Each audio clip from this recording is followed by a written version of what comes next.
All right, hey patrons, welcome back to our question and answer video for the month of March, right? March 2020. Anyways, first off, I want to thank all of y'all for your continued support. I know with the Dos Equis virus, the big pandemic we're having, that I know everybody's tight on money, and I just want to appreciate y'all's continued support of us here at Tactical Rifleman, because yeah, the belts are getting tightened up for everybody. So it is what it is, and I really do appreciate y'all's support. So I have myself a fresh cup of coffee and a list of questions. They're not bad, not as bad as last month, but we've got some good ones. First off is Disgrunted Bear. March Q&A, 2 questions, sorry. Number 1, I think I heard Z mention he uses an ATS dump pouch for Nalgene bottles. Is that right, or is there a better option?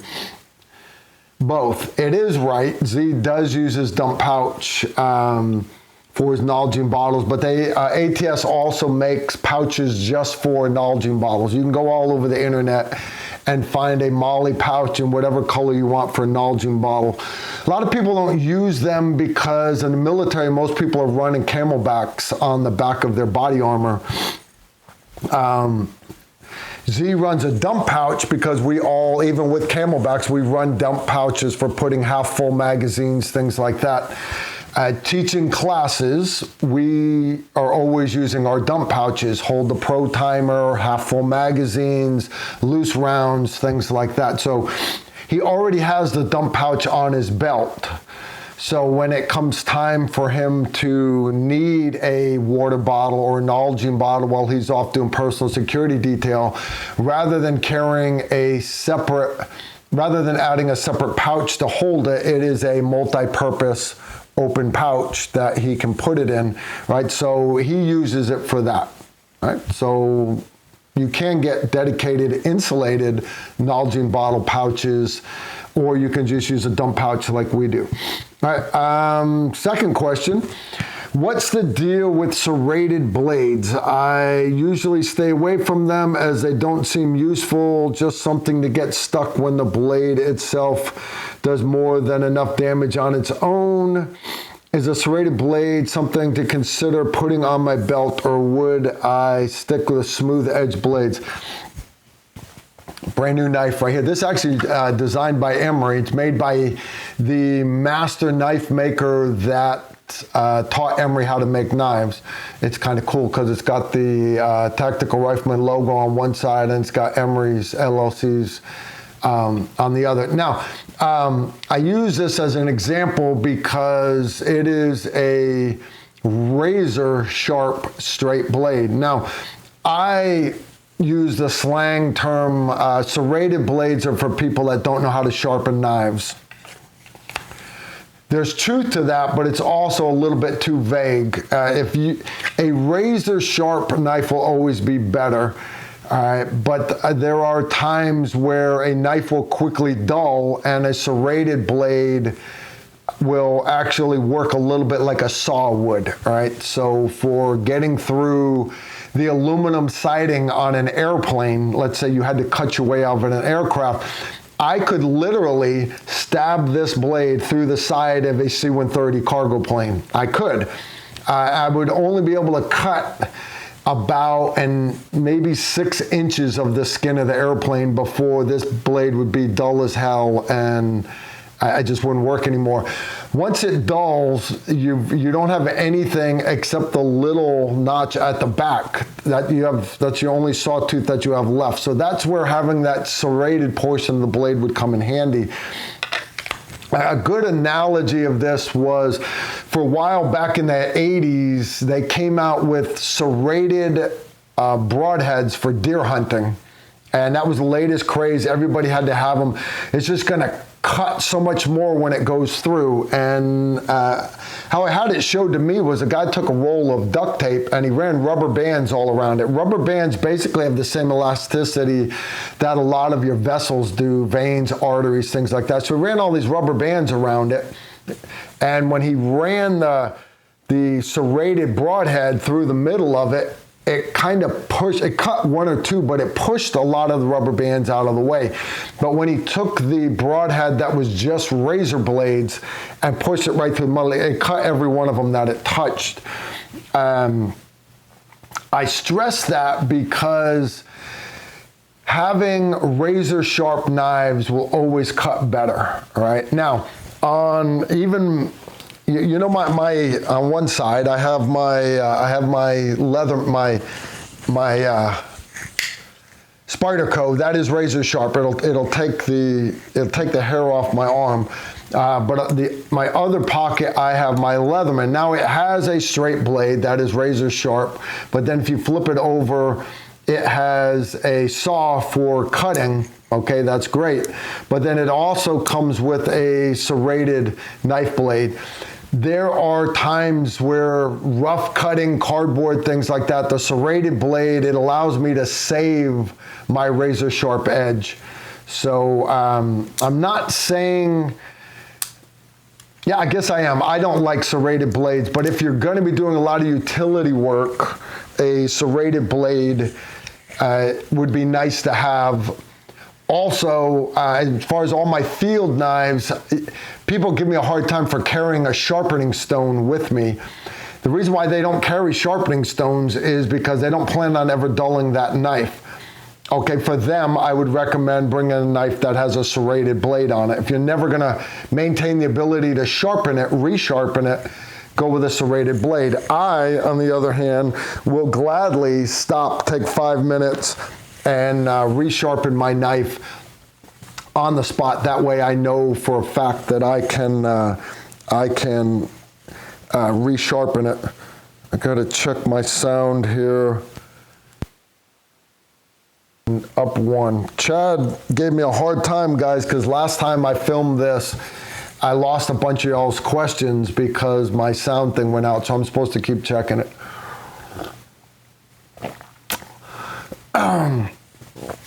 So this grunted bear, I hope I answered that well enough for you. It's up to you. If you know how to sharpen, for example, I carry a small file, diamond file, I can sharpen my blade. Susan Britcher. All right, March Cuney, good day, call. She wants me to do my Aussie accent. I can only do Aussie accent while I'm singing, so I'm not gonna sing tie my kangaroo down sport for you. You know I have trouble picking just one question to ask you each month, so I've got 3 again. But feel free to just pick one if you don't have time for all of them. As usual, they are all kind of random. I'm trying to be better, really. Number 1, being a medic, has a patient ever died while you were trying to save them? Yes. People die out of 10 patients, 10 wounded people,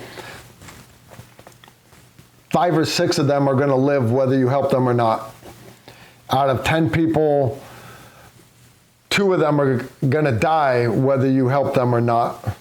It's the 2 or 3 in the middle where you need to be good at medical treatment, prompt with medical treatment. Sometimes people die. That's just how it is. You'll remember all of them, by the way. Yeah. So, anyways, I've had people die while trying to treat them.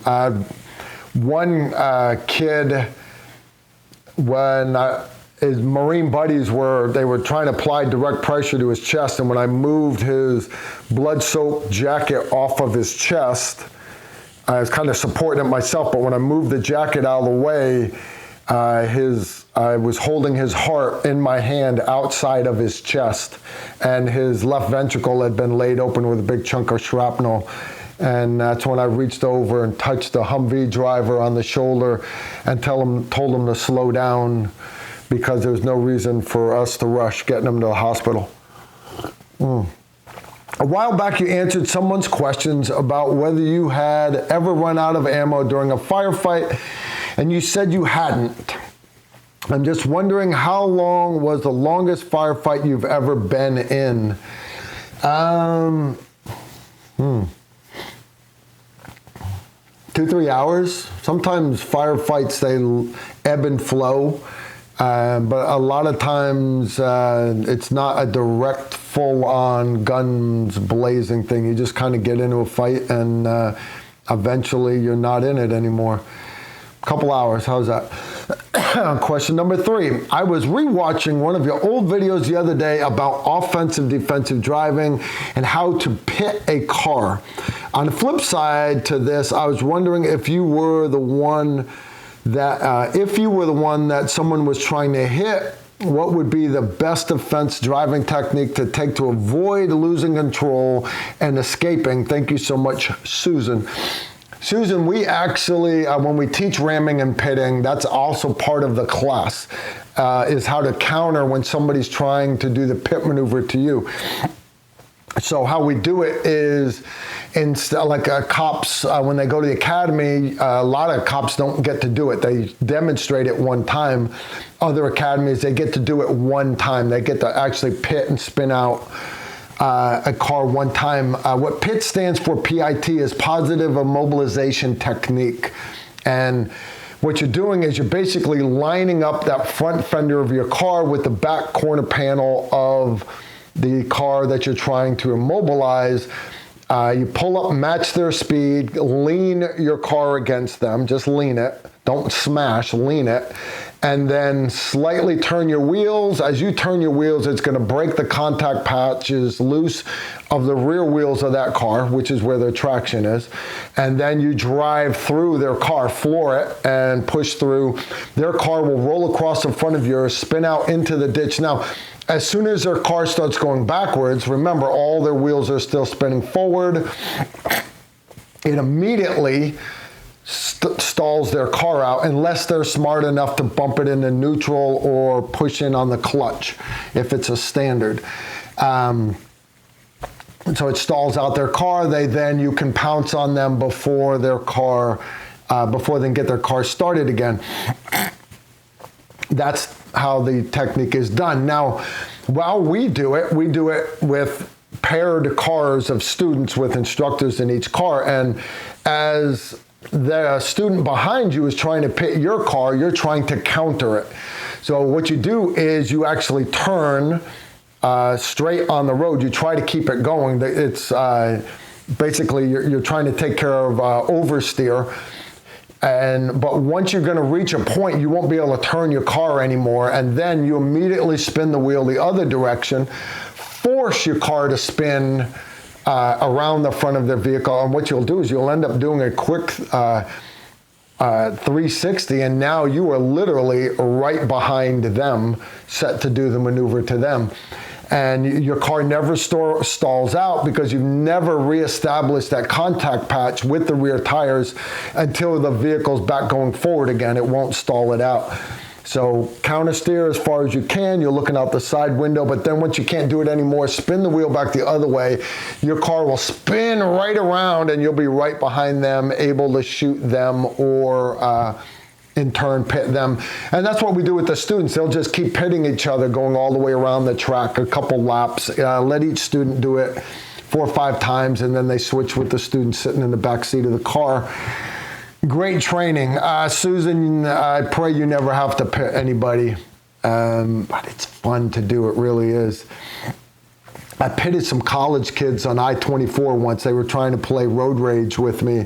I was tired, just got back from Jordan. It's like 2 o'clock in the morning, driving home from the airport, and they picked the wrong guy to play road rage with. I pitted those boys all the way across the highway.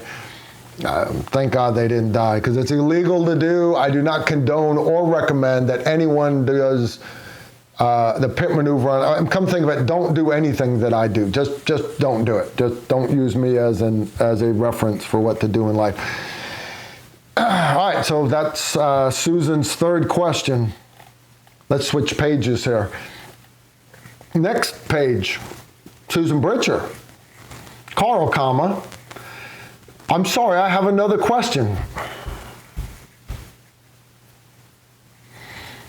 I just watched the video on tips to draw from concealment, and I've always wondered how best a lady should handle this.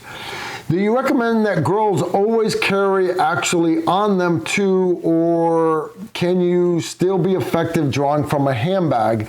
I guess me being a curvier girl, I don't know if hips, belly, or bum would be practical, comfortable, etc. But maybe there is another way. How do ladies carry when wearing dresses or tighter or more feminine office clothing or yoga pants, etc.?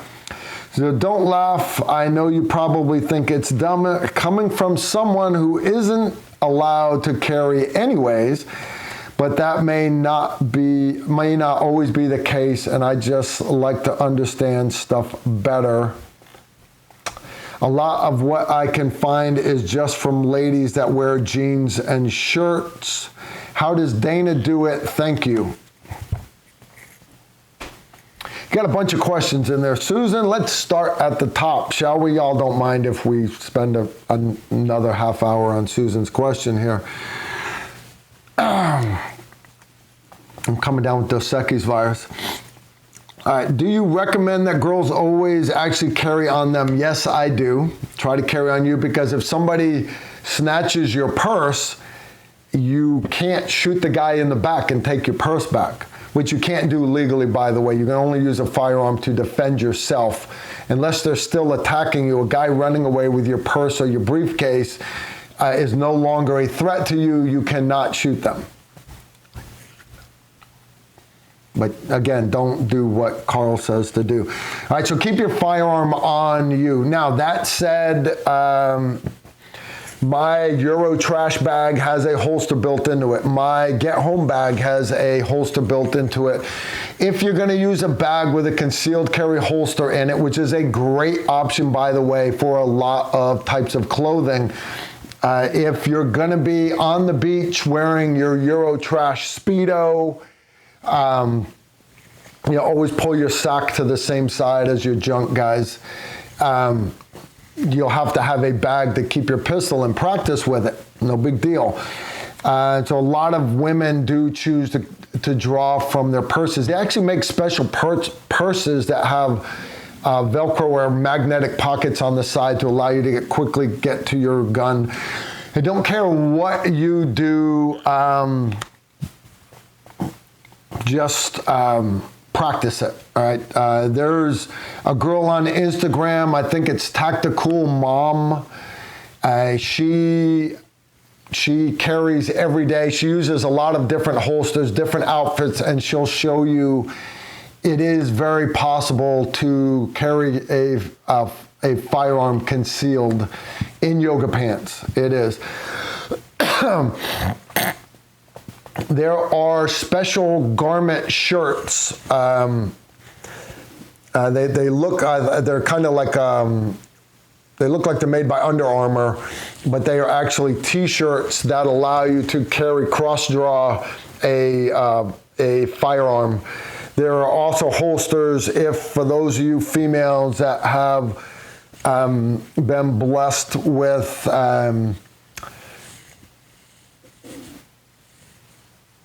child feeding apparatuses. There's actually holsters where you can hold a small firearm directly underneath them, so that way as your blouse is pushed out, you can keep it right there. My wife, for example, could hide a .44 Desert Eagle in her underwire. All right. My wife does not carry daily. My wife, my father-in-law, my brother-in-law, my aunt, my niece, my son, they all have concealed carry permits. My son carries conceal on occasion if the situation warrants it, but none of them practice enough for them to be what I consider a capable citizen, so I do not encourage them to carry concealed. If you're not going to practice with it, don't carry. That's my thing, all right? But they all legally have the right to do it and the licenses to do it. All right, blah, blah, blah. All right, that's enough from Susan. Next question is from Damon Lindsay. Brother, how you doing, man? I'm a little hurt. You live right next door down in Tennessee.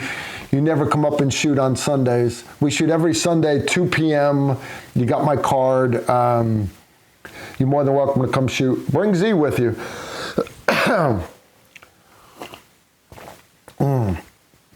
Dos Equis virus. All right, Q&A from March. Hello, Carl. I'm looking to buy a red dot for my Glock 34 MO. I'm considering the Trijicon SRO or Type 2. Quite a few people are recommending the Holosun instead, which is half the cost. What optic would you recommend for my Glock 34 MRS? I already have several lower end optics on my G19s, so I'm comfortable with them. Okay, most people that are new to pistol optics, here's the standard, the Trijicon RMR. There's lots of other copies of it out there. This is actually a copy of some of the earlier ones made by other brands. JP Enterprise had the J-Point for years, but Trijicon stuff, Trijicon guys, that's the company that makes the ACOG for the Marine Corps. It is bomb-proof. You can literally, a Marine can fall out of a lav, hit the ground, land on it with his helmet, and an ACOG is going to just last forever. You pretty well have to shoot it to kill it. RMRs are very tough, very, very tough. Holosun is famous for making, because it's a Chinese company, they are famous for stealing American technology. They have set the standard for it now, where it used to be Russia had the standard for stealing American technology back in the Cold War. Now the Chinese have it down to a science. They steal everything. Americans make it very easy for them because we make all of our computerized stuff in China, everything from your iPhone to your, every computer, every American-made computer has parts in it that are made in China. So we make it very, very easy for them to steal our technology. But that said, so Holosun started off as a company that is making knockoffs of all the American technology, yes. However, China right now is making mil-spec stuff. A lot of the Holosun optics, and it varies, they make lots of cheap crap, but Holosun is also making other optics now that I'm being told are very, very awesome. Leviathan is supposed to be trying to get me a couple from Holosun to run tests on. I haven't got them yet, so I can't tell you specifically, and you didn't mention specifically which Holosun model you were looking at. So I can't really tell you. What I can tell you is the Trijicon SRO, if you guys don't know which one that is, you have the standard RMR, and then you have the Trijicon SRO. Right, you'll notice it's a lot bigger, has a lot larger objective lens. Now, footprint-wise is roughly the same. Width is roughly the same on your gun. It just has a slightly larger objective lens. The advantage of this larger objective lens is you will acquire that red dot, that aiming point, quicker. Because it's larger lens, it's going to come into your field of view slightly faster. The advantage of this for you, Damon, is on your EDC gun, or especially on your Glock 34, your combat gun, it's larger. There's no problem with you putting a larger optic on it. There's no problem putting a larger optic on it at all. It's going to make you faster. I highly recommend this thing. It is made by Trijicon, so it's bomb-proof. You're not going to have any problems with it. It is the exact same emitter. You're going to have roughly the same battery life. It's just projecting up onto a larger piece of glass. So compare it to your other RMRs. This is great for larger hand cannons. How about for concealed carry guns? Yeah, I don't have a problem with you using this either. It's just a little bit wider. It's going to print just a little bit more, maybe just a little bit more. I'm like Z. I really don't care about printing. I don't, because just the way that I stand with my clothing and everything, it's the least of my worries if I'm printing just a little bit. All right, so I recommend this. Now, you guys know I'm still testing out the ACRO made by Aimpoint. It's a mailbox on your gun. Now, this is the G34 that Damon is talking about mounting it on. Now, this thing is huge, right? It looks like a mailbox mounted on your gun. It's not any wider, guys, than the SRO that he's talking about mounting, right? Matter of fact, if you look at them side by side, the SRO is actually slightly larger. Now, look at your sizes on your lenses. The SRO is just ever so slightly larger, which means it's going to make this SRO slightly faster to acquire, right? Now, however, if you look actual size, all right, mailbox wise, my big giant mailbox is not that much larger than this SRO. Here's why I'm mentioning this. As ugly as this thing is, your SRO or your RMR or all your Holosun knockoffs, the emitter that's actually projecting your dot is right here, guys. Let me get something I can point with. All right. Your emitter is right there, and it's exposed. While you're shooting, if you get that snowflake that lands right there, that raindrop that lands right there, that piece of mud that lands right there, it's going to throw off your projected dot. I need to turn that thing back off again. Turn it down, because you guys can't see it anyways, can you? He's like, nope, we can't see it anyways, Carl. I'm trying to save my battery because I don't have trying to decide which pistol to mount that on yet. All right, this ACRO, the emitter is completely enclosed. Now, guys, this is the future of combat pistols. Maybe not the ACRO, but Trijicon is quickly going to come out with a copy of this, an enclosed emitter. All combat guns will have this. Here's why I say that. My EOTech, I'll find you old. You guys know I swear by my EOTech. Now, this looks like, I know it looks like this. I know it does, but the emitter is enclosed. There's a big piece of glass back here, big piece of glass right here. The emitter is enclosed. So when I'm hanging this on the front of me, my rain gets all over the lens. It doesn't matter. I can see through rain dots. My dot is still zeroed, and it goes. That's fine. Same thing with this thing. On the range the other day, you guys can see it's still got water spots on it from the other day. All right? I wipe my water spots off. I'm back in the fight. Same thing on the objective lens. You get water spots or mud, anything else. Wipe it off, you're back in the fight. It's not bothering the emitter. So, Damon, for now, go with the SRO. I think it's awesome. This is probably going to be my favorite one for right now. But for a combat gun, the ACRO, they're having issues with it. The battery life on it is not great. I actually keep it dialed down to nothing. Except for right when I go out to the range, because this is not my EDC pistol, all right? But also pulling out, it's just to pull the battery, you're not having to unzero the gun like you do these things. To swap batteries in a RMR, you've got to completely take it off the gun. You do not have to do that with this thing. Carry a few extra batteries, change it every so often. It doesn't go randomly dead. It will get dimmer and dimmer. So pop the battery out, slap a new battery in it. It's not the end of the world, but you're only getting about 500 hours is what I'm told, as opposed to a lot of the other ones where it lasts a lot longer.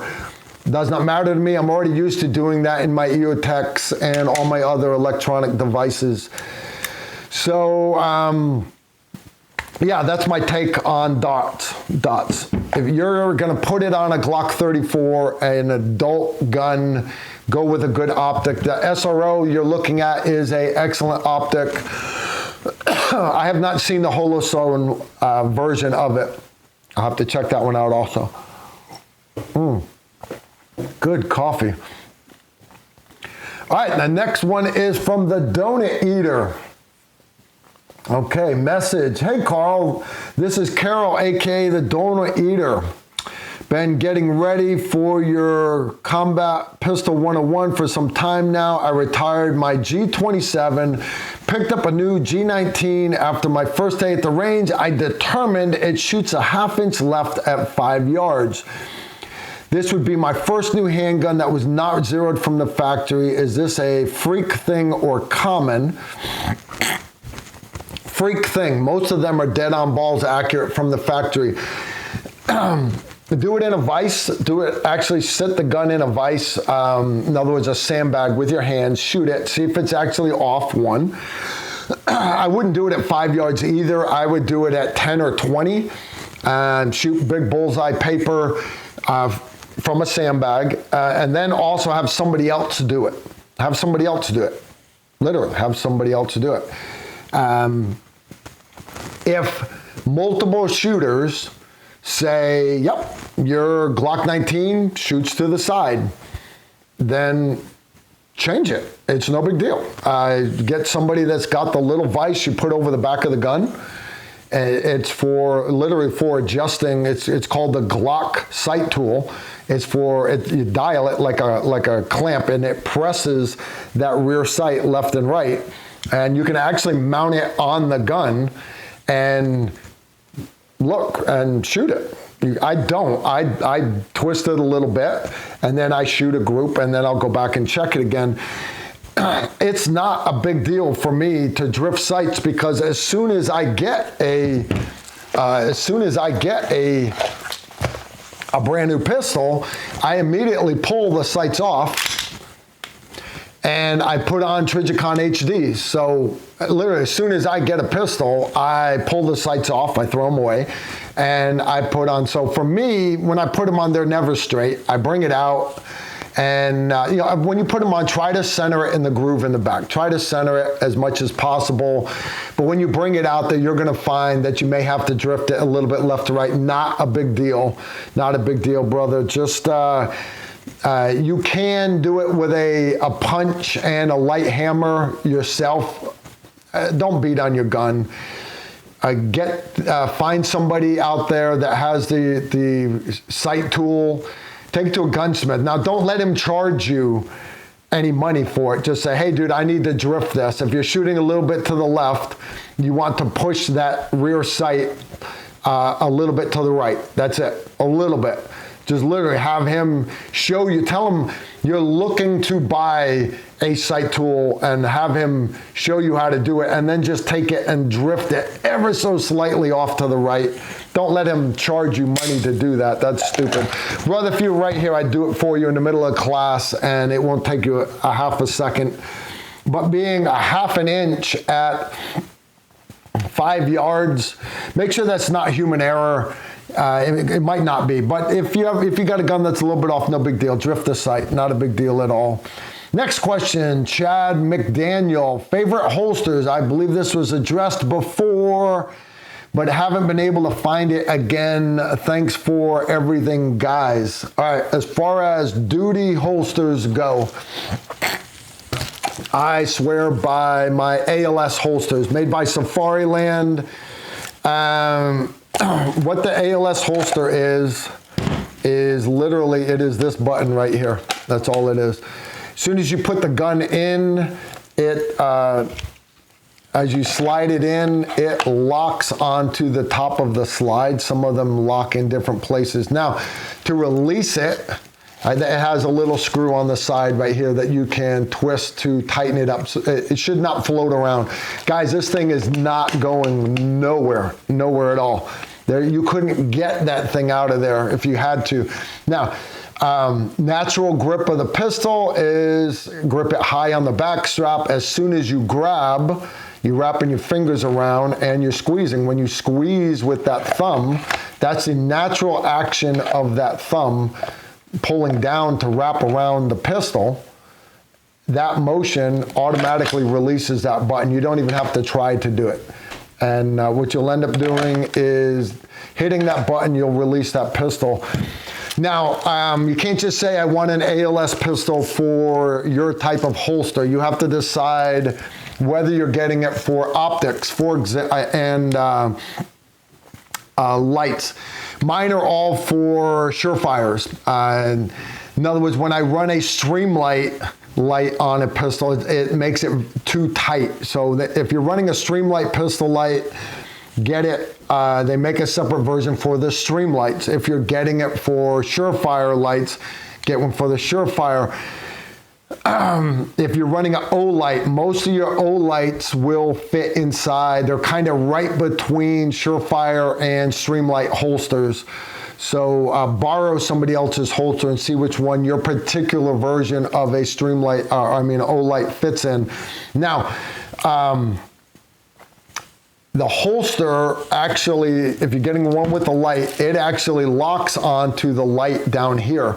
Here's why I say that. Some of my guns are G34s, I have G35s, I have Glock 19s, I have Glock 21s, I have Glock 17s. They all run the same light. So it doesn't matter if I put this light on a Glock 19, a Glock 19, a 17, or Glock 34, the length of the light is the exact same length. It doesn't matter if my 34 barrel then becomes a 17 barrel or becomes a 19 barrel. Does not matter. It is still the same light. So what I do when I buy holsters, I always buy Glock 34, 35 holsters, so they're full length for that light and the barrel. Now, it doesn't matter if I can take a Glock 19 with this same pistol light and it will lock in here perfect. I also have started buying the version that has the hood for an RMR. All right, now, when I started running this mailbox, the ACRO, when I put it in there, it is just a little bit too long. The optic is to lock into this holster. No big deal. All you do is right up front here, you take your Dremel tool, Dremel that out a little bit. I haven't done this holster yet because I wanted to show you guys that it will not fit. All right. But my other holster on my normal belt, I've already Dremeled it out. It locks right into place, no problem. Damon, back to you with your SRO, you're gonna have the same problem. You're gonna find that this is a little bit too tall. No big deal. Don't think you need to buy a new holster. Cut this holster at the top, heat up this a little bit, and just bow it up a little bit. You're gonna have a little space in the middle because you've made this larger. No big deal. Make it a little bit larger, and then just melt some, take bottle caps and off like a Gatorade bottle, melt it down inside there and close up the gap. It'll be fine. And now you've got a holster that will fit your SRO without you having to buy a new one. Guys, I'm not about buying new stuff. All my stuff is held together with duct tape, zip ties, everything else. I don't care. My shit works. That's what matters. So again, I swear by Safariland holsters. For concealed carry, Crossbreed makes good holsters. So does Blade Tech. My church pistol has a Blade Tech holster specifically made for the Crimson Trace light laser combo that's on it. Yeah, that's about it on that. Excellent question, though. Excellent question. Mike Liparachi. Sorry if I slaughter your name, dude. Carl, you speak highly of your Knight Armament SR25 that you used in the military, and also that you would not buy one with your own money. If you had to build a clone of the SR25 or buy one complete, what brand do you recommend? I'm also interested in coming to the October Patreon class. Is there a deposit option or do you pay in full? All right, let's start with the SR25 first. SR25 is an accurized mil-spec AR-10, basically all it is. There's lots of great companies that make them now. The reason why I liked it was because in the military, we cannot buy our own guns. We can't. We have to use whatever guns the military gives us, and then we can buy all the gee-whiz gadgets and everything else to put on them. At the time, my first 15 years using an SR-25, they're pieces of shit. They were not reliable. They would not work worth a damn. After 15 years, finally they came out with the Mark 11 and had fixed the Mark 11 enough to where they started working. Okay. So I don't have a lot of respect for Reed Knight at all as a human being, but my SR-25s ran for me. But again, you had to use certain types of gun grease on it. You had to keep it clean. It was a sniper rifle. It was not a beat-on gun. If I had to go with a .308 right now, there's lots of great companies out there. LaRue makes the OBR, Optimized Battle Rifle, in .308. Also 6.5. JP Enterprise, while they're known for competition guns, they also make some tactical guns that are mil-spec. But again, I want to have a dust cover, things like that. So, but there's lots of great brands out there. Daniel Defense makes some very, very reliable guns. Now, if you like to run suppressors, a lot of guys like to run suppressors. For example, me. If I'm going to run a .308, I like having the option to do subsonic shooting with it. So I like .308. It's accurate at range. It hits. I grew up on .308. But I also, towards the end of my career, being in a special mission unit, I learned the importance of having the ability to shoot subsonic for sentries, things like that. I never got to shoot a sentry for real in combat, lots of times in training ops, but also for poaching in a survival situation, for passing through areas and still being able to shoot without drawing a lot of attention. There are uses for subsonic ammo and having a suppressor. If you want that option, I want you to look at running a gas piston upper. And guys, the only one right now that I'll recommend this is my Adams Arms. And this particular one is 12.5 inch, so it's actually a pistol. It's not really a pistol, guys. But I'm running this is the primary arms, but this is the ACSS Raptor reticle. The one I did a video on before is made for killing human beings. Same similar reticle, but this one also has the mill grid in it. It's called the Griffin. And I've got a video I'm gonna do for you guys. I'm just not ready to do it yet. But this is the gun that I'm beating on it with, and gas piston. So in other words, the inside of the gun doesn't get dirty, and you still have your muzzle brake and everything. But if you're gonna sit that can on it, I'm here to tell you, it's still not that long. And yeah, you lose muzzle velocity running a shorter barrel. Yes, you do. You do. But having that ability to shoot subsonic, I love it. So if you're looking for a combat gun or a doomsday gun, I'm going to push you to go 5.56 or AK first, simply because you can find it all over the planet. But if you have the ability to source .308, it's right there. It really is. If I had the choice of all three, I would go with a .308 gun. Second question, the October Patreon class. That's going to be a popular class, guys, because all my spring classes are getting canceled thanks to the Dos Equis virus.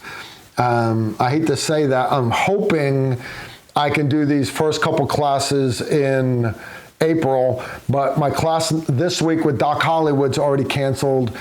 My class next week in San Antonio, not San Antonio, we're doing it in Dallas now, will probably cancel. I hope not, because I really want to do it. And then the week after that at the Louisville Armory, as of right now, I talk to them every day. As of right now, everything is shut down up there except for the range. So the current plan is for us to still do this class. But that said, all my classes in May and June, July, they're probably going to get canceled. They're probably going to get canceled, which sucks because I've already spent a lot of that money. You just got to deal with it. Yeah. So that said, we're going to get through this, and we're going to get through it. Summertime time frame, everything will be back in full swing. So the October Patreon only class is going to be awesome. And as far as signing up for it, you can pay in full online like some of the guys have done. However, others have said, hey, Carl, I want to pay a deposit. Okay, mail me a deposit. Mail me a deposit. And if that's what you want to do, send me a message, private message right here on Patreon, and I'll give you my mailing address, and you can just mail me money, or some of the other patrons wire me money from the other side of the planet or whatever. No big deal. Or I've had patrons just promise, Carl, I'm going to pay. You know I'm good for it. And I do. I'll write you down. I will save you a slot, and you pay when you show up. I've probably a third of the class last year at the Patreon class came and paid me cash, which is good. That's good because a lot of my instructors prefer to be paid in cash, and that way I have it on hand, and it's just, you can save your money to the last minute. Right, so if you just want me to write your name down, I will hold you a slot. Again, reach out to me, private message on Patreon, and we'll work things out there. But again, I'll send you my mailing address if you want to mail me a check. Piece of cake. The next question is from JR. Carl, what's your thoughts and style on leadership after all your years of service? Thanks to the man, the myth, the legend known as Carl, the former action guy. My thoughts and style on leadership have changed throughout the years. I grew up as a private, seeing a lot of, I actually did not want to be a sergeant. I actually became a sergeant a lot later. 'Cause technically in the Army, you can, if you're doing all the paperwork and everything, you can pin on E5 and be a sergeant at 12 months in the Army. You can. I kept putting it off. I didn't want to be a sergeant because I saw so many bad sergeants, and I didn't want to be a non-commissioned officer until I thought I could be a good leader. So I put it off, and finally, my recon platoon, I walked in one day and they called everybody to attention and they pinned corporal stripes on me. And they said, fine, if you don't want to be a sergeant, we're going to make you be an NCO as a corporal. You're still going to be in charge. You just won't be getting paid for it. So you might as well go be a sergeant, make E5 and get paid for it. So I did. I immediately then became an E5, and they made it clear to me that I was already a great leader. I just wasn't being paid for it. My thing is, my style of leadership is as a leader, whether you're the sergeant or you're the lieutenant, the major, the colonel, the general, comes down to two things. Number one, accomplish the mission. I don't accept no for an answer. I don't. And number two, care and welfare of the troops. That's it. That's all that matters. That's all that matters. To elaborate on that, I wish I could bring my uniform in here to show you guys. If you've seen some of the pictures of me, for example, all my ribbons and shit, guys, I look like Manuel Noriega. I'm not even wearing all my ribbons there. Most people, they wear 3 ribbons wide and 5 stacks. That's 15 ribbons. I have 4 ribbons wide. You're allowed to go 4 wide. Nobody does it, but I go 4 ribbons wide just because I didn't want a big stack of ribbons. I didn't want to look like I had a lot, so I think the most I ever wore was 17. When I retired, going through my records, I said I was authorized to wear 22 ribbons. I had my Air Assault wings, Jumpmaster wings, Halo Jumpmaster wings, Expert Infantryman's badge, Expert Field Medical badge, Combat Infantryman's badge, Combat Medic badge, Ranger tab, Special Forces tab, 5 sets of foreign jump wings. It doesn't matter. Awards, nothing matters. Badges do not matter. They impress the privates looking at you, but that doesn't matter. It really doesn't matter. And unfortunately, I see a lot of leaders in the military, they're so worried about making that next promotion. I see a lot of officers refusing to stick up for their troops because they're worried about making colonel, or that colonel refusing to stand up for his troops to some other colonel or some other general because he's worried about making his 1-star. Or I see a brigadier general scared to do the right thing for his troops because he's worried about making his 2-star. And my whole thing is it really that bad to retire as a major? Because you're still making twice the money that Sergeant First Class is retiring with. Your retirement pay as a major is twice what an E7 is retiring at. Support your troops. Accomplish the mission always, but 2, care and welfare of the troops. Take care of the troops. So that was my leadership thing. I would stand up to anybody. I don't give a shit. I took so many ass chewings over my career trying to take care of the troops underneath me, and did not care if I ever got promoted. And where it really hit me is now, because I see a lot of officers and NCOs that would literally step on the other soldiers underneath them to get that next promotion. Guys, that next promotion doesn't matter. What matters is after you've gotten out of the military and you're working that job, whether you're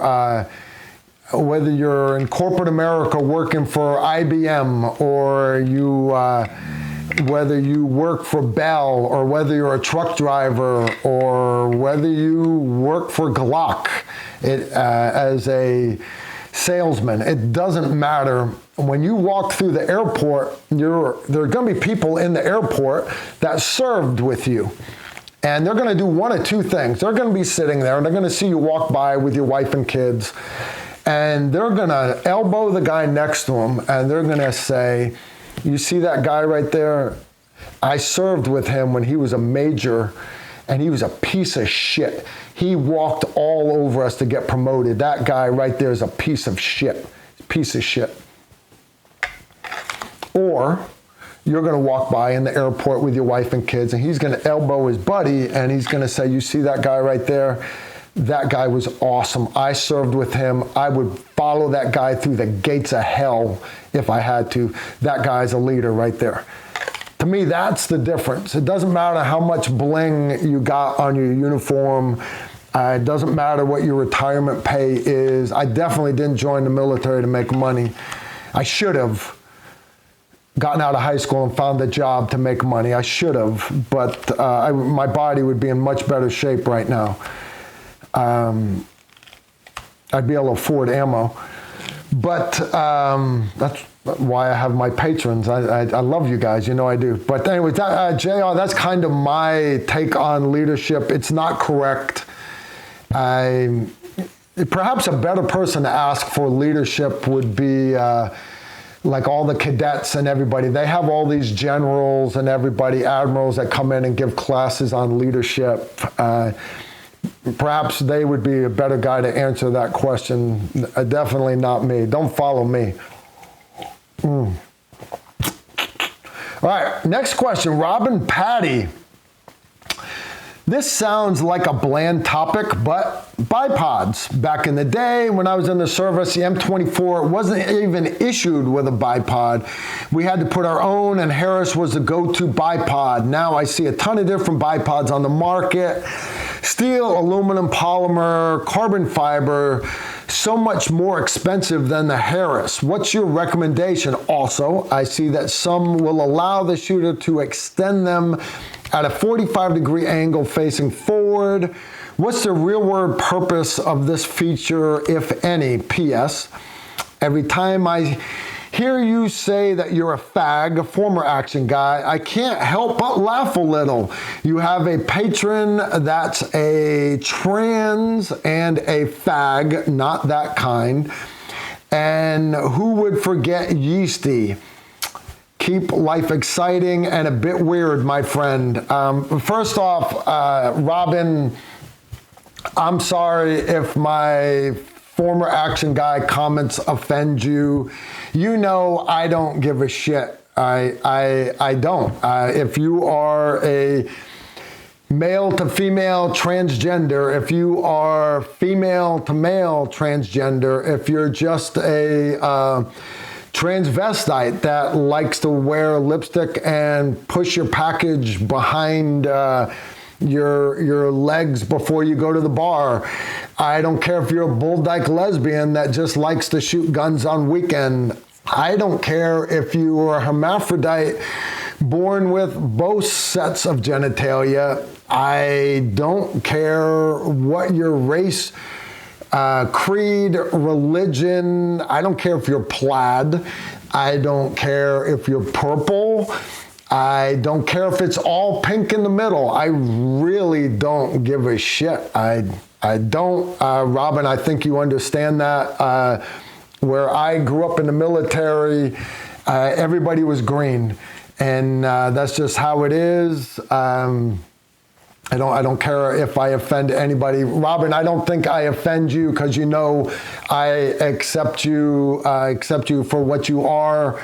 And honest, I don't give a shit. Right? If we put you under a microscope down at the molecular level, your slides say that you were a guy that was a Green Beret. And it doesn't matter what all the cells in your body say. It doesn't. What you want to do is what you want to do. I don't care. I don't give a shit. You're not bothering me. No big deal.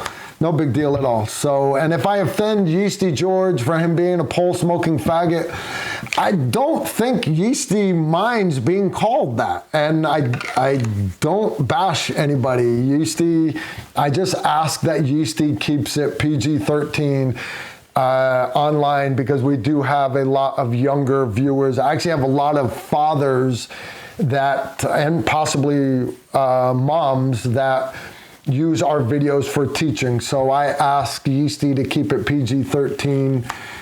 Back to bipods. Back in the day, actually the M24 sniper weapon system after a while was issued with the Harris bipod. Was issued with the kind that would cant left or right to level. Most of them were replaced with ones different heights. A lot of guys liked taller ones. And then the big thing, when bullets actually started flying in Desert Storm, guys wanted shorter ones so they could get lower to the ground. The guy that started the Atlas bipod, this right here is that one you were talking about. I have a lot of Atlas bipods made by a guy named Casey Belt, B&T Industries. He invented the AccuShot monopod that Sodic started using back in the 90s, early 2000s at Sodic. Maybe you, Robin, got a chance to use one of them. He invented the Atlas bipod, and I have all these different versions of this that are pink because he would actually send me prototypes to Iraq to run in combat. They are bomb-proof. The collars on them, they allow you to do different length with them. Now, they're very, very long. The advantage of it being very, very long is you can get this gun very, very high. Now, the Harris that you were used to using, it would cant left and right, right, to level the gun a little bit. You notice that, right? Now, what Casey did when he invented this Atlas bipod is it has the ability to pan the gun for movers. See how if I got that moving target, I can actually pan the gun. I can track that guy that's moving left and right. That's why I love this thing and why I work so hard with Casey to develop this thing. Now, I mentioned how high this thing is. Now, his legs, I'm gonna bring this thing in a little bit more. Now I'll leave it out. You'll notice that the legs have a rubber feet on them, just like your Harris. But there's a little hole right there. You can push the tip of a bullet in, and you can pull these feet off, and you can put on big snow skis. You can put on wooden points. You can put on clawed feet. The advantages of them is where these rubber feet will slide on like the roof of a vehicle or the roof of a striker, the clawed feet will actually dig into the paint on top of a vehicle and make it a lot more stable. They'll dig in the wood on roofs. They actually make sharp pointed ones that I found that I like for digging in when you're shooting on wooden tables, things like that. All right, they don't slide around as much like the Harris bipods did. The Harris bipods would fold only in one direction, and everybody would fold them forward. And here's why. If you turned your Harris around to extend your Harris, you pulled the legs down, they were spring loaded. And as you pushed the gun forward when you were shooting it,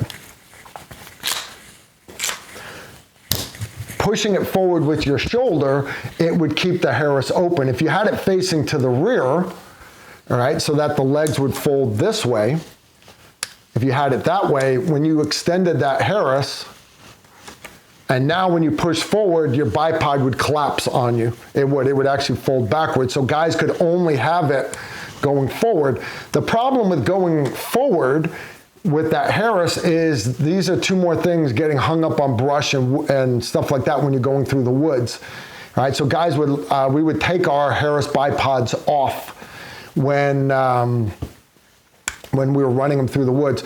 So the advantage of the Atlas bipod is you can have it forward. You can also have it straight down. You can have it back, but you can also do 45s. Now, the other part of your questions, you were asking why would you do 45s? Now, let's say you need your bipod to be this tall. That thing extends pretty tall. If I needed it to be higher, I could pop off those legs. Remember I said you pop it off with a bullet?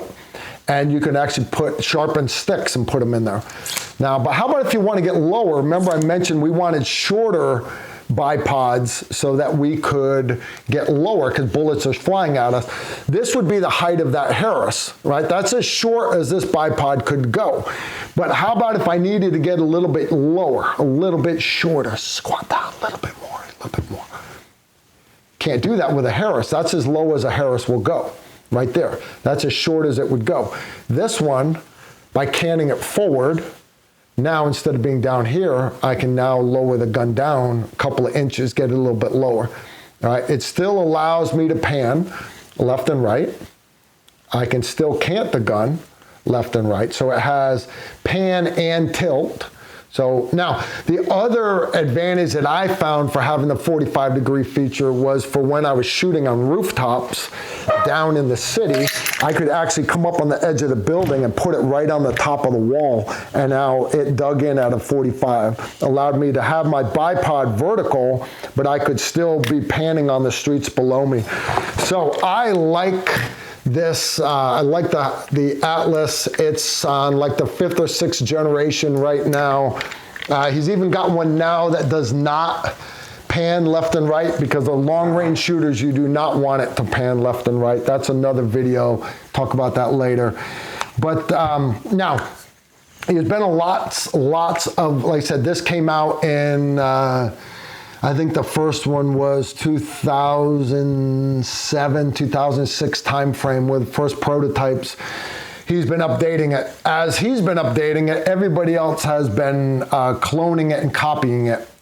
imitation, greatest form of flattery, except Casey is spending a lot of money suing all these other companies because a lot of the companies making a lot of money off them. For example, one bipod company just had to pay him like $1.7 million in damages for copyright infringement, patent infringement.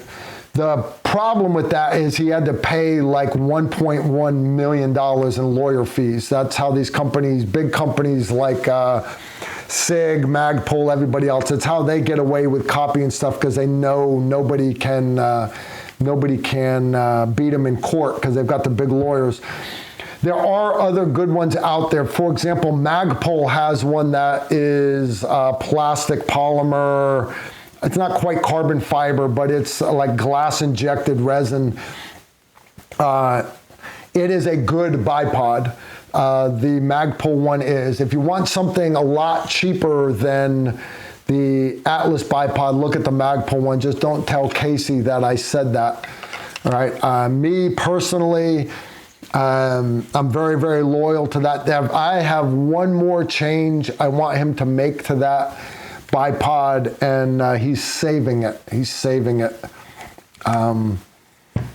So anyways, that's just me. Again, Robin, I'm sorry if I offended you and Yeasty George, but it is what it is. I don't care that you do what you do. Why should you care if I care? Live your life. All right, Robin Patty says, if I can ask a second question, comma, in regards to the D-ball, which one? There's a whole page of them on Night Vision Guy's website. I use what's called the D-ball A3, and I got the one with the green laser. Red or green laser does not matter. They're both the same. They both have roughly the same range. It's going to say that the green laser is stronger, and that's because it takes more energy to make a green laser as bright as a red laser. I want that to sink in, okay? So for saving money, if you're going with a red laser, no big deal. I just got the green laser because at the time, this is what the Night Vision guys were wanting to push. So I got it at a discount. I like this thing, guys, because it's small. It's got a great throw lever, so I can pop it on and off the gun real quick. And it's just got so many different options. It really, really does. Yeah. But I have to have a IR illuminator. I do, because I like to shoot long distance in the dark. And then having the visible and the IR lasers they're just a bonus for me. So D-ball A3 with the green laser. And I don't keep it mounted on the gun. You'll see I keep it in the box. And the reason why I do that is I found, one, there's less chance of me damaging it. Two, I'm not just trying to look cool like the Pew Pew guys having it on my gun. I don't want everybody in class coveting my optic. Why do I need to put this on at a pistol carbine class? So I leave it off. Saves wear and tear on it. And the throw lever, I have found it maintains a zero close enough for 100-meter shots. So, and out past that, I'm just using the illuminator anyways. I'm not using the IR laser. I love my D-ball, Patty. Good choice if that's what you're looking at getting. James Swain.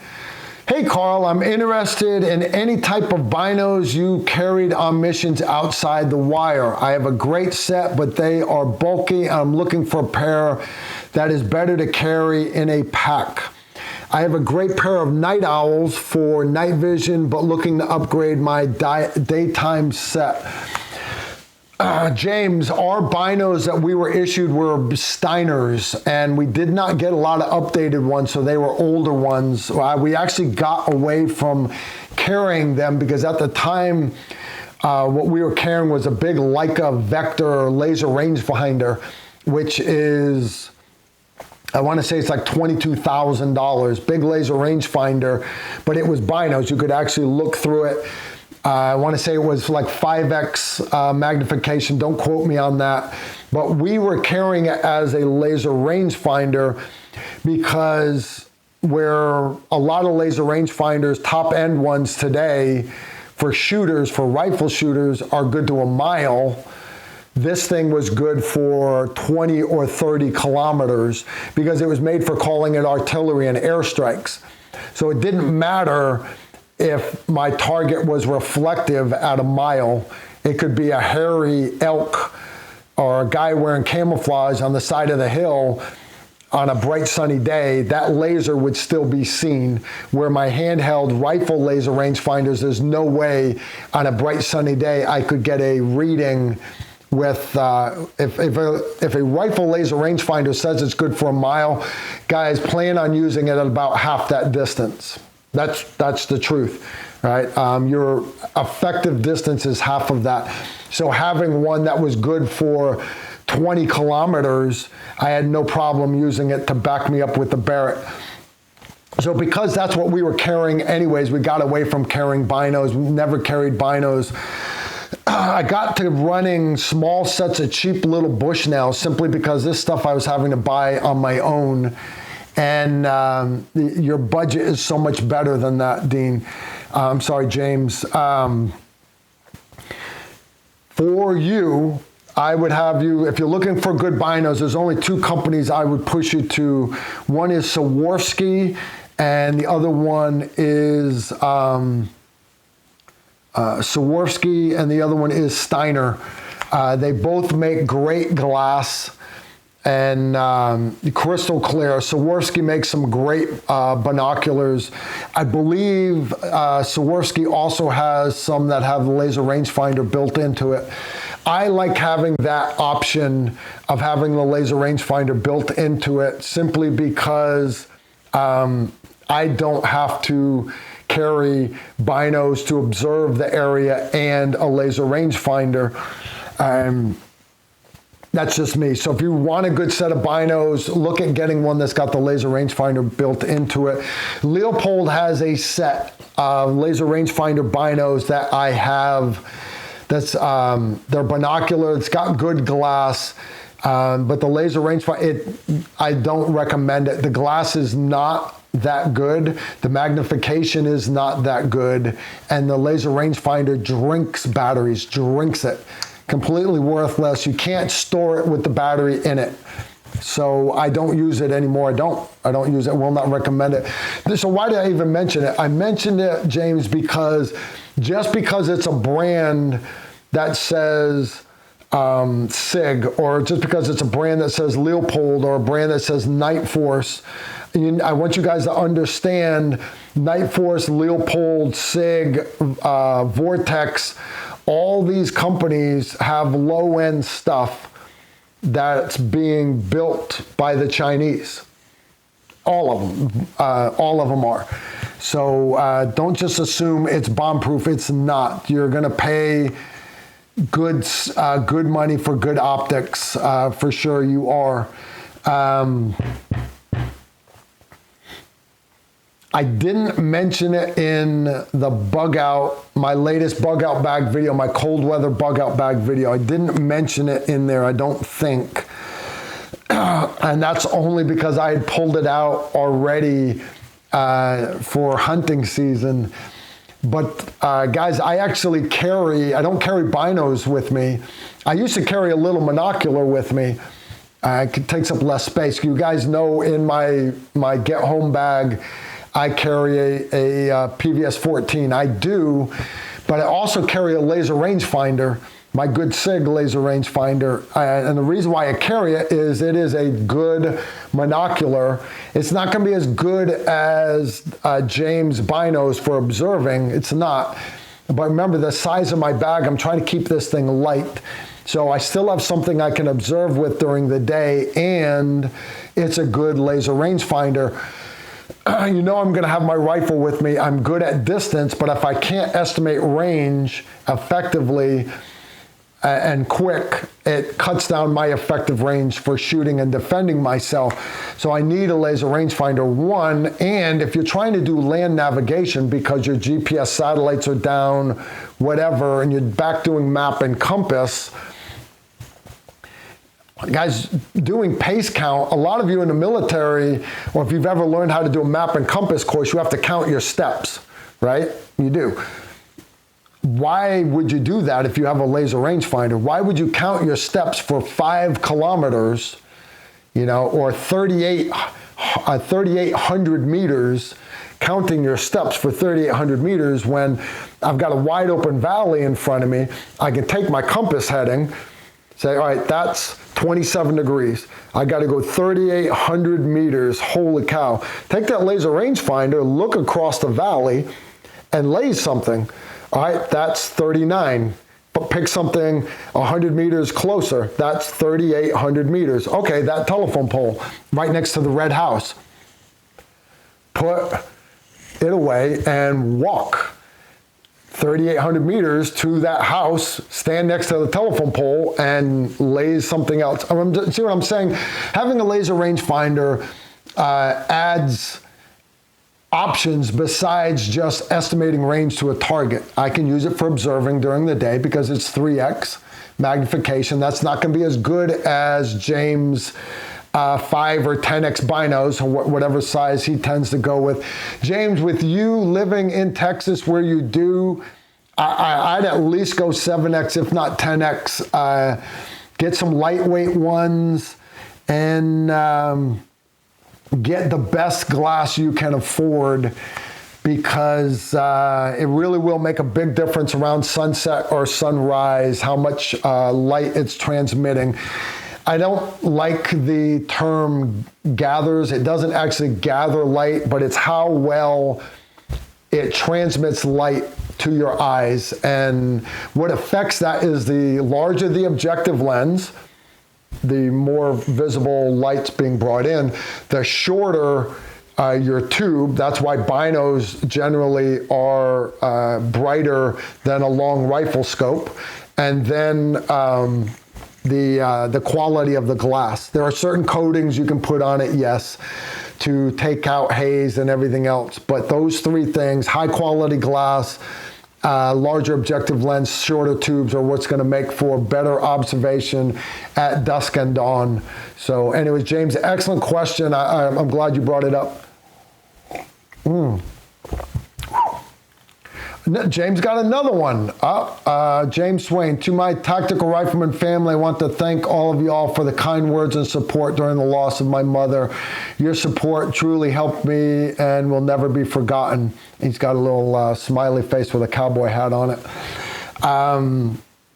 Yeah, James, again, brother, I consider you part of my family, and so does everybody else.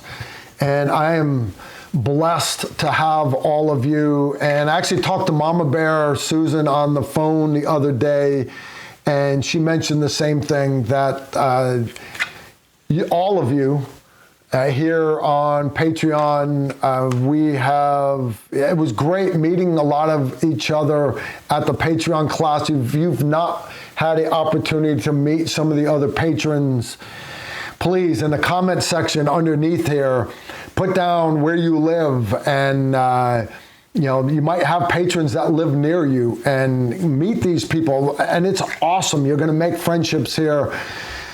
Darren has gone to Chicago and met Dean. Pat O'Connor and Jerry have linked up in New York, and now they're buds. We've got a great family here, and together we can help each other get through hard times. So on James' behalf, I want to say the same thing to all of y'all. Thank you for supporting him, but also thank you for supporting me. You guys have helped me get through a lot of hard times also. All right, Jerry J. Carl, you saw me shooting. Honestly, if I want to shoot as I shot before, how long it take? I mean, how much I have to train to be close to what I was? Jerry just came and did Operation Valkyrie. Him and Pat O'Connor came down. They were SO1 with Brad Fowers. They were awesome. They were, Jerry, first off, Jerry, I apologize for always making fun of your accent. You know I only do this in great fun. I wouldn't do it if I didn't love you.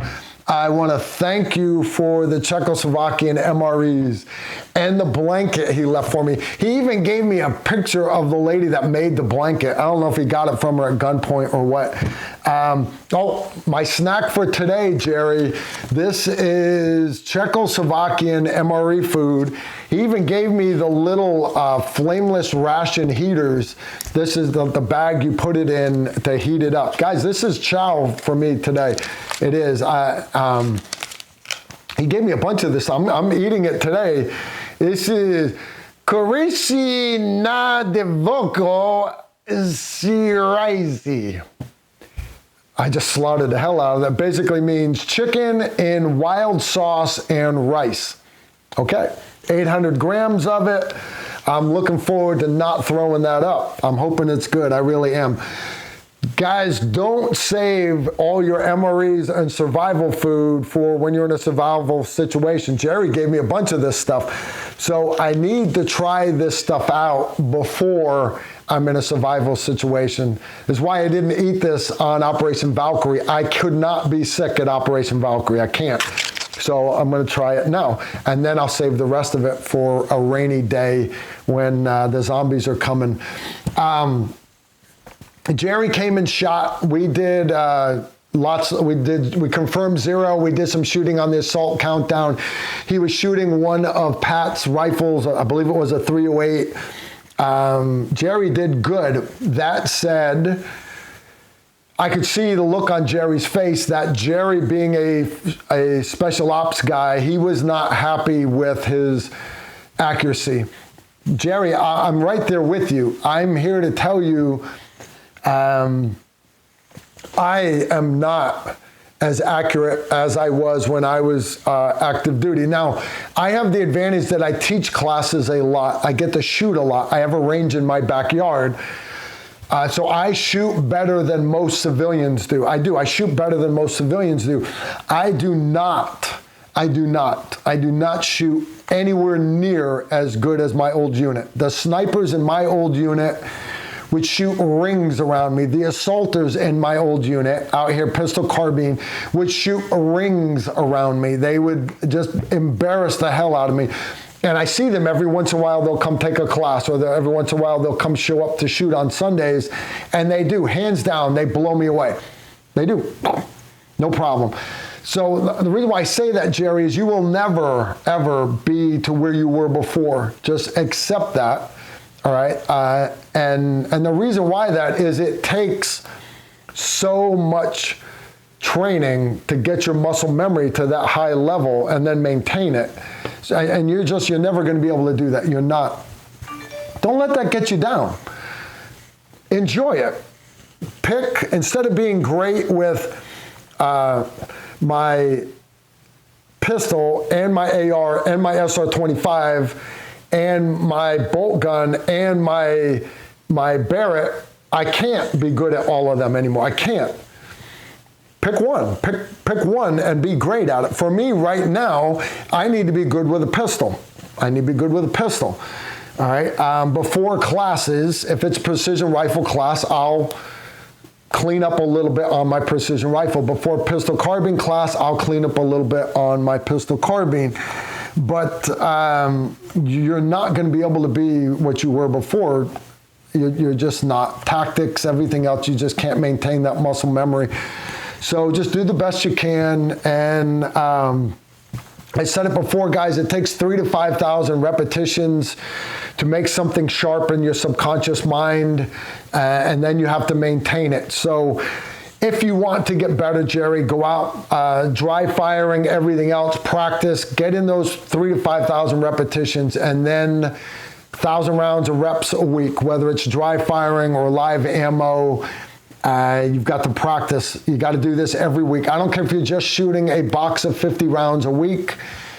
Every 2 weeks, at a minimum, every 2 weeks, you need to be shooting 50 rounds downrange per discipline. If you want to do pistol, that's 50 rounds of pistol every 2 weeks. All right. Rifle, 50 rounds of rifle every 2 weeks. All right. That's at a minimum. Guys, that gets expensive. It is. I had 30,000 rounds of 9mm squirreled away for myself, and I've been, to save money, profit margin on classes, I've kind of been dipping into it, not realizing how much I've been doing that, and now I've got, 5 classes coming up. Granted, they'll probably get canceled, but I just went to go buy 10,000 more rounds of 9mm, and I can't find it anywhere. And I've only got 3,000 rounds of 9mm left.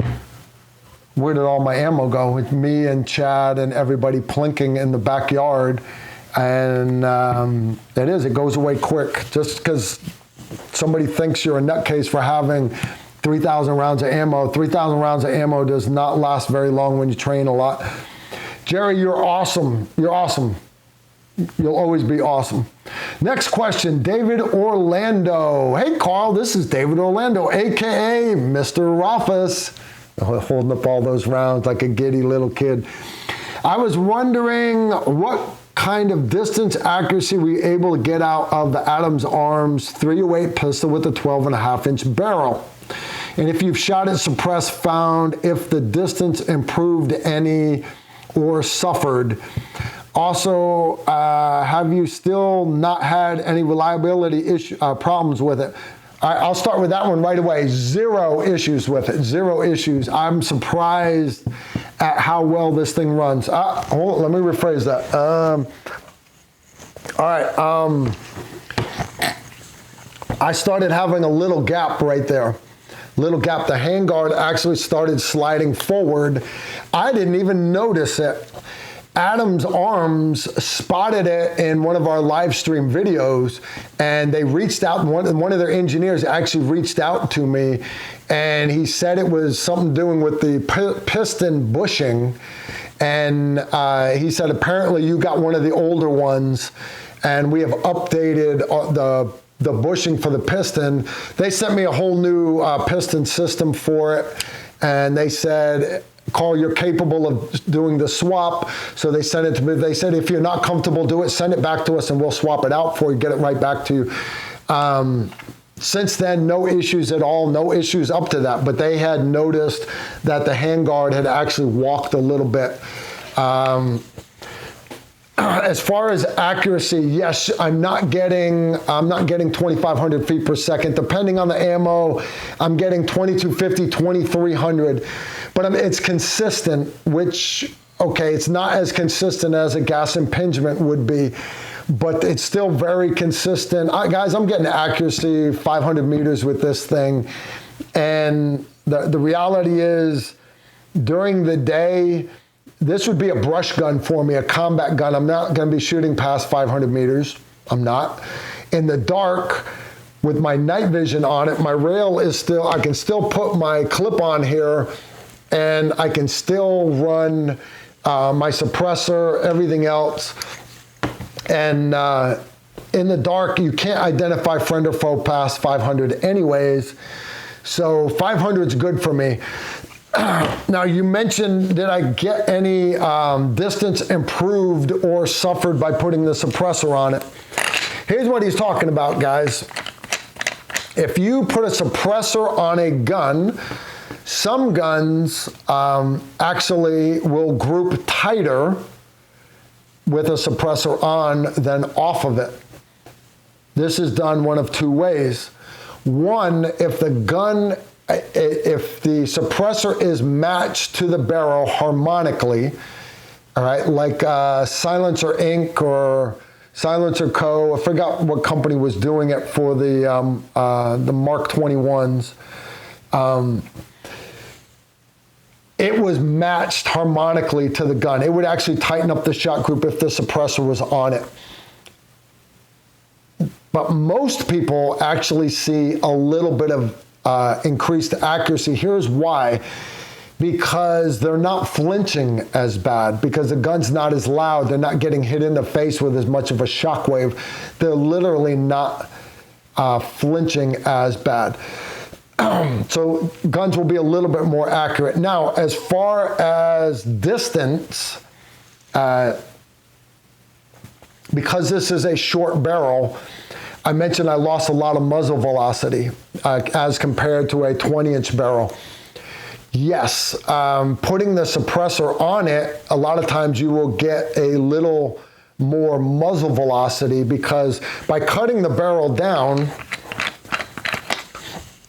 if let's say my barrel is here and I'm getting 2,600 feet per second, all the gunpowder pushing on the back of the bullet, as the bullet goes down, all the gunpowder has time to burn, and it is all burnt before the bullet gets to the end of the barrel. It has time to speed that bullet up. By cutting the barrel down, that gunpowder has not had enough time to speed that barrel up all the way, and when it gets to here, all the explosion and gas is released from behind the bullet, and it's no longer pushing on the back of the bullet's no longer speeding up.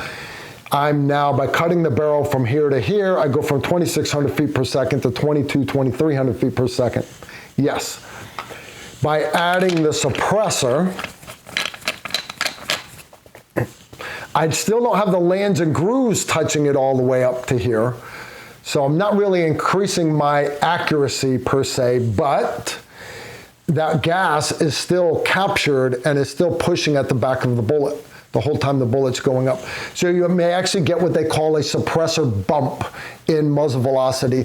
It won't be much, maybe 20, 30, maybe 50 feet per second increase in muzzle velocity, but what that does is it gives you a little more range accuracy-wise before the bullet goes transonic. Now, that said,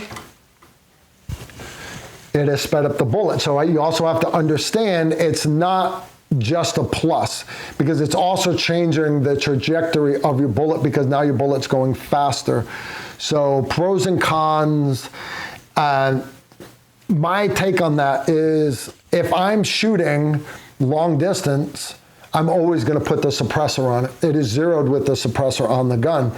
If I'm going to be shooting subsonic, I'm always going to have the suppressor on the gun.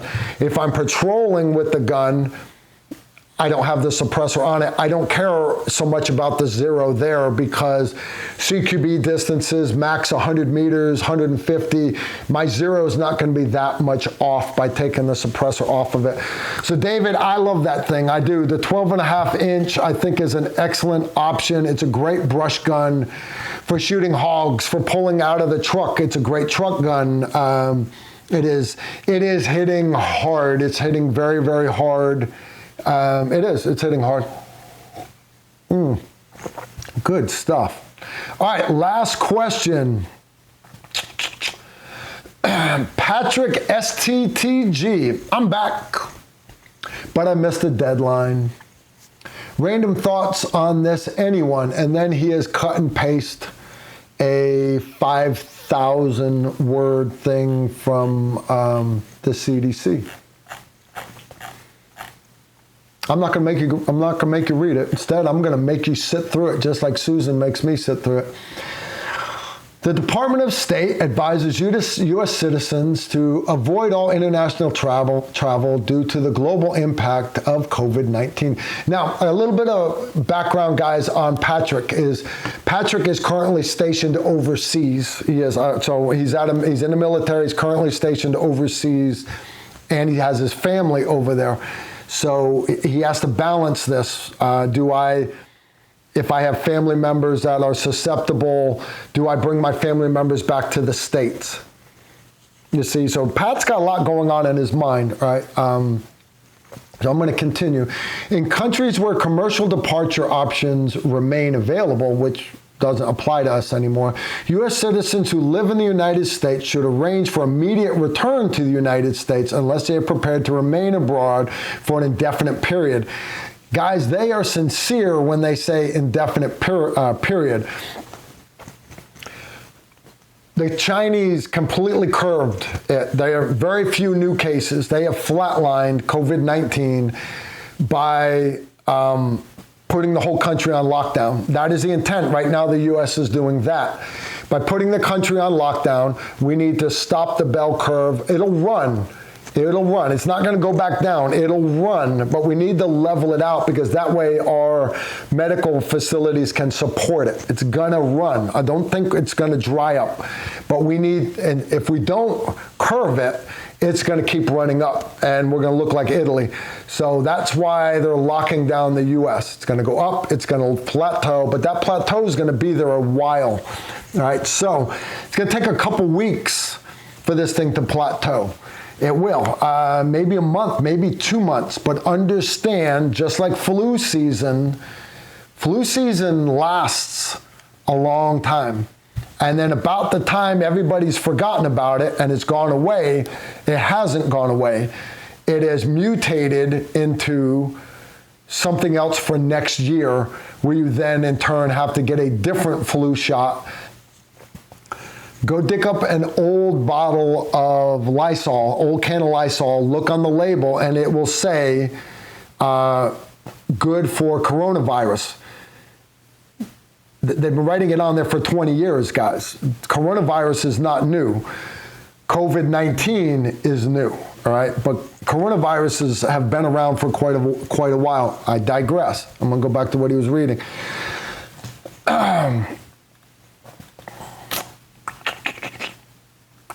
U.S. citizens who live abroad, that's our partner in crime here, should avoid all international travel. In other words, don't be running around the world sightseeing in Italy.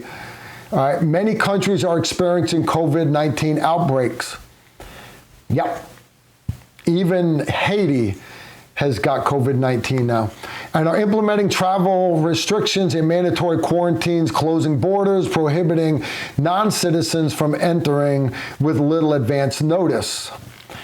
From entry with little advance notice. Guys, I want that to sink in, because countries like South Africa have now stopped all travel in and out. So in other words, if you were there for the big Christian meeting that they had, where one of the guys popped hot, and now they're trying to find everybody that he was exposed to that was at that big Christian conference.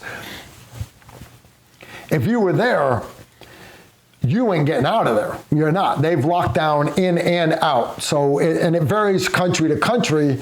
I don't want to be trapped in South Africa. So what am I doing? I don't care if I'm riding on a Land Rover with white and black zebra stripes on it, and I got to cut across the entire continent.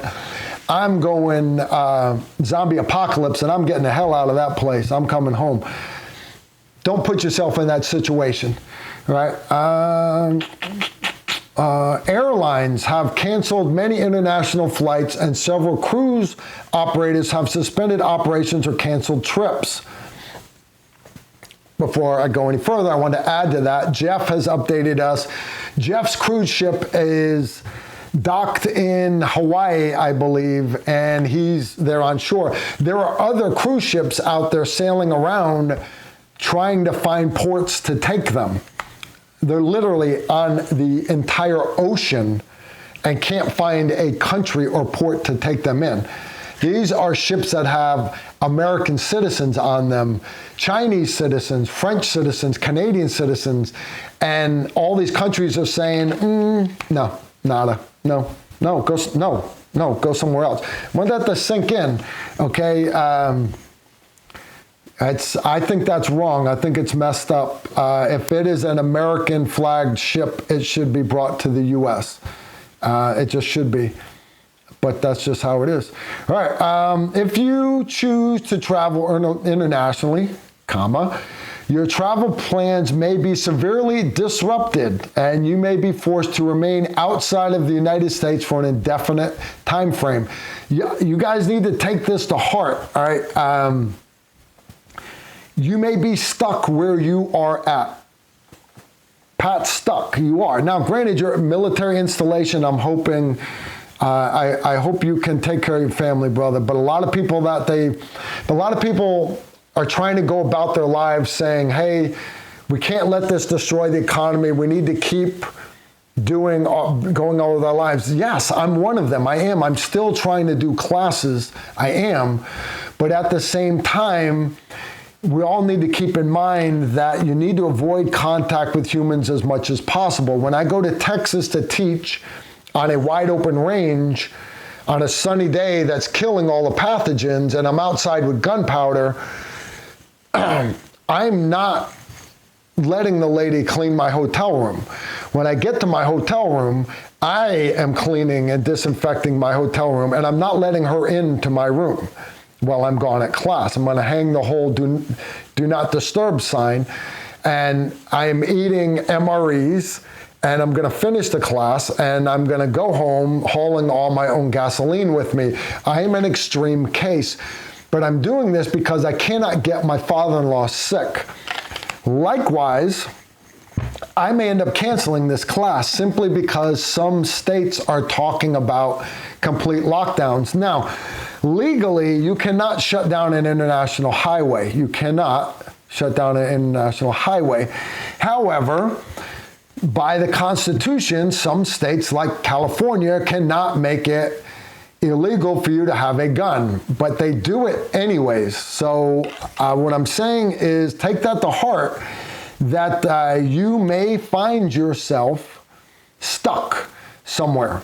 If you go somewhere to do something and all of a sudden the CDC comes into that grocery store where you're shopping and they say, we have 40 people just pop hot at the hospital from here, and they take everybody in that grocery store and quarantine you at the hospital, that loaf of bread that you just went out to go pick up may not have been your best choice. So I'm just saying, gonna happen? No. Could it happen? Yes.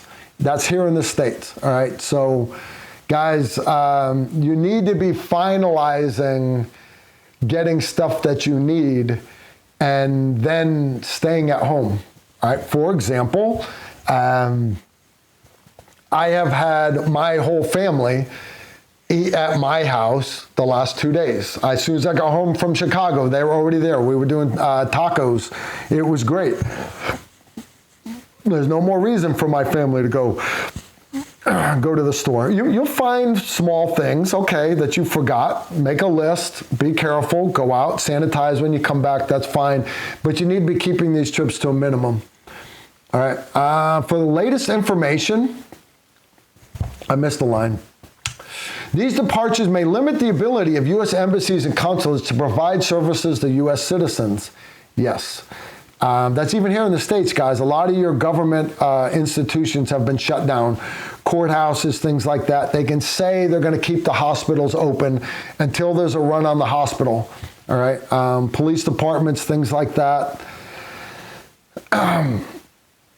They have limited employees, and once that support apparatus is overwhelmed, they start having employees sick. They start doing self-quarantining. Once law enforcement's not out there, all those sheepdogs that are not out there, it doesn't take long for the wolves, all these pieces of shit with their black masks, to decide they like anarchy and they think this shit's funny. Good luck looting my shit. I will burn you down. All right, you are encouraged. For the latest information regarding COVID-19, please visit the Center for Disease Control and Prevention, CDC website. You are encouraged to visit travel.state.gov to view individual travel advisories for the most urgent threats to safety and security. Please also visit the website for the relevant U.S. embassy or consulate to see the information on any restrictions, foreign quarantine policy, urgent health information provided by local governments. Travelers are urged to enroll in the Smart Travel Enrollment Program to receive alerts and make it easier to locate you in an emergency. If you guys didn't catch that last part, when I teach high-risk travel classes, I cover that in the classes, all right? There are certain websites, whatever countries you're going to, you need to be signed up at those embassies. And the the STEP, Smart Travel Enrollment Program, allows them to know that the RSO, the Regional Security Officer, he's responsible for your safety while you're in his country. He will know when you get to country or when you're supposed to if you've signed up.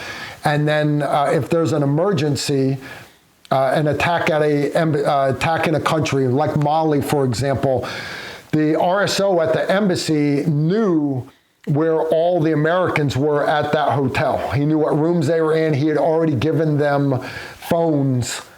That the number one speed dial was him, literally. He gave them to all the Americans that were registered there with him. All right.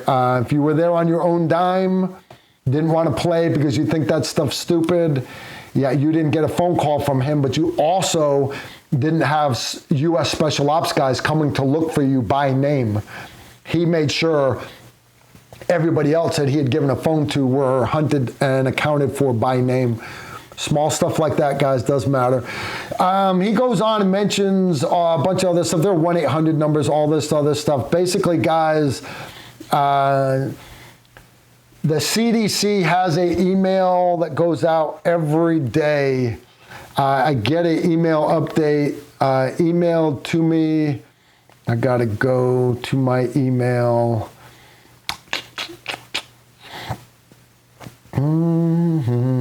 I get it every day. It was just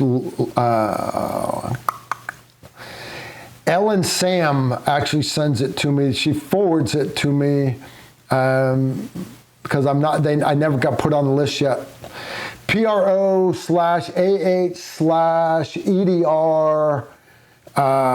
greater sign COVID-19 update 46. This is a daily thing that goes out. Guys, it's very, very dry reading. No pictures, no nothing, but she does me the benefit of highlighting the important things for me to read. It's very technical. I have a medical background, international travel, and high-risk background, so I understand a lot of this. I've also been trained in using biological, chemical, and nuclear weapons, so I understand the delivery mechanisms for delivering weapons like this. I find this very educational. You guys might want to get onto a mailing list like this. Towards the end, it wraps up, check with your airline, cruise lines, travel operators regarding updated information, blah, blah, blah. Mentions a couple other industry websites again, embassy web pages, COVID-19s. Don't freak out just watching the news where Governor Cuomo is telling the whole world what he's doing to New York City on Fox News, to the state of New York. And he's got people in North Dakota freaked out because the state of New York is on total lockdown. North Dakota does not need to freak out because New York and California are in total lockdown. No, don't. Pay attention to what they're saying nationally. Kind of keep up on what's happening internationally, but take it all with a grain of salt.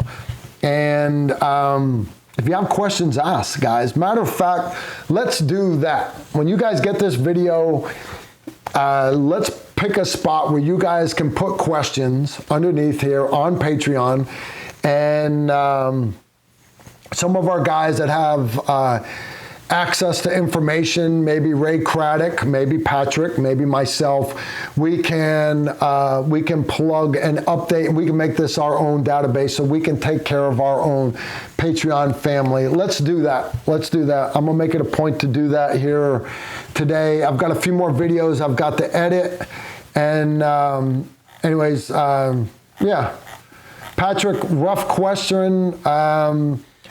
He's just wanting to throw it out to you guys because it's heavy on his heart, on his mind. It's heavy on mine for sure. I just drove up to Chicago to pick up my Jeep, and driving home, I did, guys. If you saw all the shit I had in my Jeep, I was ready for Illinois to shut down the borders and say I wasn't allowed to leave. And then I was going to leave anyways. There's nothing that's going to keep me from going home to my family. So, but I took precautions. I had routes where there's no way they could lock me down. There's a couple rivers that are hard to cross. Nothing is impossible to cross if you know how to do it. All right. The Jeep is a beast. I appreciate you all asking. 500 horsepower of pure badass. And anyways, gents and lasses, Sheilas, girls, My Patreon family. That's it. That's all of our questions for this month's video here on Patreon. I hope I covered your question. If I missed it, stick it down below and I'll cover it again next month. I got to get this off so Chad can tape it all together, because it only does like 2 gigabyte chunks and all that. But anyways, I appreciate your time. Again, we appreciate all your support. We can get through this pandemic together. We're going to binge watch a lot of YouTube together. We're going to do a lot more videos and a lot less training.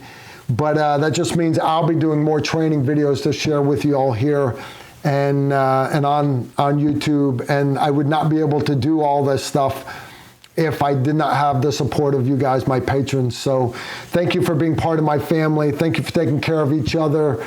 And we'll get through this. Y'all take care. Shoot straight.